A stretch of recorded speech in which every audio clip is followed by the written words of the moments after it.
بسم اللہ الرحمن الرحیم۔ السلام علیکم، میٹھی لائف میں خوش آمدید۔ اگر آپ کے بچے کے بستر یعنی بیڈ پر آگ لگی ہوئی ہے تو آپ کیا کریں گے؟ ظاہری بات ہے، فوراً اپنے بچے کو بچائیں گے، دوڑیں گے، اس کو پکڑیں گے، آگ سے نکالیں گے۔ بالکل اسی طرح اگر آپ کا بچہ جہنم کی آگ میں جل رہا ہوگا تو پھر آپ کیا کریں گے؟ نماز نہ پڑھنا ایسے ہے جیسے کسی نے آپ کے بچے کو آگ میں پھینک دیا ہو اور وہ جل رہا ہو۔ اس لیے اپنی اولادوں کو نماز کی عادت ڈالیں۔ صرف آپ کا نماز پڑھنا کافی نہیں ہے، اپنی اولادوں کو بھی جگائیں، اٹھائیں، مجبور کر دیں ان کو اٹھنے پر۔ جب اذان کی آواز ان کے کانوں میں پڑے تو ان کو ایسا محسوس ہو کہ ہمیں نماز ادا کرنا ہے۔ اتنا عادی بنا دیں اپنے بچوں کو نماز کا کہ اگر آپ کسی دن ان کو نہ بھی کہیں تو وہ خود نماز کے لیے اٹھیں اور نماز ادا کریں۔ اب تو اذان دی جاتی ہے، پرانے وقتوں میں ایسے بھی حالات تھے کہ کوئی بھی اذان دینے والا نہیں ہوتا تھا، لیکن جو مسلمان تھے، مومن تھے، اللہ کے بندے تھے، وہ اٹھتے تھے اور نماز ادا کرتے تھے۔ پھر نبی پاک صلی اللہ علیہ وآلہ وسلم کے زمانے میں اذان کا اہتمام کیا گیا اور لوگ 5 وقت اذان کی آواز سن کر فوراً نماز کے لیے اٹھ جاتے۔ اور آج ہم لوگوں کو دیکھیں، ہم جوں کہ توں بیٹھے رہتے ہیں۔ ہمیں مسجدیں ملی، اذانیں ملی، اتنی آسانیاں ملی، لیکن پھر بھی نماز نہیں پڑھتے۔ آج ہم اپنی اولادوں کو انگلش کے نصاب کریکولم کی تعلیم دینا فرض اولین سمجھتے ہیں اور ہر طرح سے انگریزی مضامین کو سکھانے کے لیے سر توڑ کوششیں کرتے ہیں۔ وہ بھی عظیم الشان ماں باپ کی اولادیں ہیں جنہوں نے صرف 30 دن میں، صرف 30 دن میں پورا قرآن یاد کر کے آج ان کے بچے امریکہ، آسٹریلیا اور بڑے بڑے ممالک میں پڑھا رہے ہیں۔ میں یہاں ایک بچے کی مثال دینا چاہوں گی۔ ایک بچہ جس کو بہت شوق تھا قرآن یاد کرنے کا، قرآن کو حفظ کرنے کا، اس نے یہ شوق اپنے والدین کے سامنے بیان کیا۔ اس کے والدین نے اس کو ایک راستہ دکھایا۔ یہ بچہ صبح کو قرآن یاد کرتا تھا اور رات کو تراویح میں سناتا تھا اپنے استاد کو، پھر نماز بھی پڑھتا تھا۔ اس کا قرآن اس کو ذہن نشین ہوتا گیا اور آج وہ اتنا بڑا استاد بن کر امریکہ میں دنیا کو تعلیم دے رہا ہے۔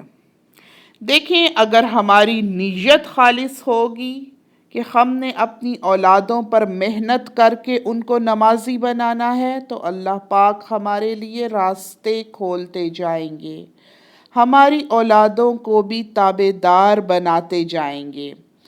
آج کل بے ادب اولادوں کا یہ بڑا المیہ نماز سے دوری ہے، جو ان کو بے ادب بنا چکی ہے۔ پھر ہم کیوں روتے ہیں جبکہ خود ہی ہم نے خالص نیت سے اولادوں پر کوششیں نہیں کی؟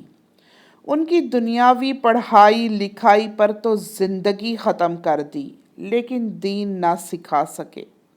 نتیجہ ہماری اولادیں بے ادب بن گئیں۔ میں نے کسی کو یہ کہتے سنا تھا، وہ فرما رہے تھے کہ بے ادب ہونا یعنی بدتمیز ہونا زیادہ خطرناک ہے بجائے ڈگری یافتہ ہونے کے۔ حسن اور حسین جو نبی پاک صلی اللہ علیہ وآلہ وسلم کے نواسے تھے، ان کو جنت کی بشارت ماں کا دودھ پیتے ہی مل گئی تھی۔ نبی پاک صلی اللہ علیہ وآلہ وسلم نے فرمایا، جنت کے نوجوانوں کے سردار حسن اور حسین ہوں گے۔ کربلا کی وجہ سے ان کو سرداری نہیں ملی، یہ بھی ان کے سر کا تاج ہے، لیکن ان کو سرداری نماز کی وجہ سے ملی۔ ان کی سرداری کا صحرا نماز ہے، ایک وقت تھا بڑے بڑے کالجوں میں چند ایک استاد نماز پڑھتے تھے، باقی بچے اپنے اپنے کھیل تماشوں میں لگے رہتے تھے۔ لیکن اب انہی کالجوں کی اکثریت لڑکیاں اپنے آپ کو کور رکھتی ہیں، نوجوان داڑھی رکھتے ہیں اور نوجوان نماز کی طرف مائل ہو رہے ہیں۔ ساتھ ساتھ بڑی تعداد بے راہ رووں کی بھی ہے۔ یہ یاد رکھیں، جب برائی کا گراف اوپر جاتا ہے تو نیکی کا بھی گراف اوپر جاتا ہے۔ اچھائی خوشبو کی طرح پھیلتی ضرور ہے۔ بہت سے والدین ایسا سوچتے ہیں کہ ابھی بچہ 10 برس کا ہے، بالغ نہیں ہوا، جب ہوگا تو پڑھ لے گا۔ یاد رکھیں، 10 برس کے بعد اللہ نے حکم دیا ہے کہ اپنی اولادوں پر سختی کرو، یعنی خود آپ اپنے آپ کو اور اپنے بچے کو گناہگار بنا رہے ہیں، ان کو ڈھیل دے کر۔ سزا دینے پر بھی یہ یاد رکھیں کہ نبی پاک صلی اللہ علیہ وآلہ وسلم نے چہرے پر مارنے کا حکم نہیں دیا۔ پہلے آپ خود نمونہ بنیں اپنے بچوں کے لیے، پھر آپ کے بچے بھی وہی کریں گے جو آپ کو کرتا دیکھیں گے۔ میں یہاں ایک ٹپ تجویز دینا چاہوں گی آپ سب والدین کو، اور جو سن رہے ہیں، کہ اپنے بچوں کو سٹوری کی شکل میں سکھائیں، ان کو کہانی کی شکل میں بتائیں، کیونکہ بچے کے تصورات کی دنیا بہت صاف اور وسیع ہوتی ہے۔ وہ ہر چیز کو اپنے دماغ میں بنتا رہتا ہے۔ اس کو سٹوری کی شکل میں بتائیں۔ روایات میں ہے کہ دوزخ میں ایک جنگل ایسا ہے جدھر سانپ ہی سانپ ہوں گے، جن کی موٹائی اونٹ کی گردن کے برابر ہوگی اور ان کی لمبائی 1 مہینے کی مسافت کے برابر ہوگی۔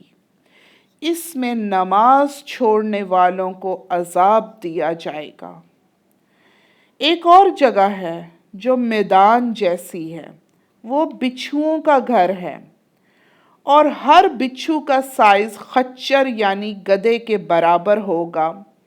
ان بچھوؤں کا کام نماز چھوڑنے والوں کو ڈسنا ہے۔ استغفر اللہ۔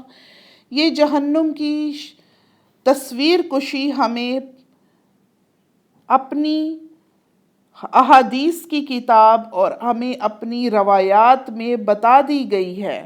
اللہ پاک نے یہ سب باتیں قرآن میں بتا دی ہیں۔ تو یاد رکھیں میرے دوستو، بے نمازی کی قبر بھی آگ کے شعلوں سے بھری ہوگی۔ یہ تو اللہ پاک نے قبر کے اندر ہونے والے عذاب کا ہم سے پردہ رکھا ہوا ہے، کیونکہ اگر دنیا والے اس کو دیکھ لیں تو وہ اپنی زندگی نہ گزار سکے۔ تو ہمیں سمجھنا چاہیے۔ اللہ پاک ہمیں اور ہماری اولادوں کو نماز کا پابند بنائیں۔ آمین ثم آمین۔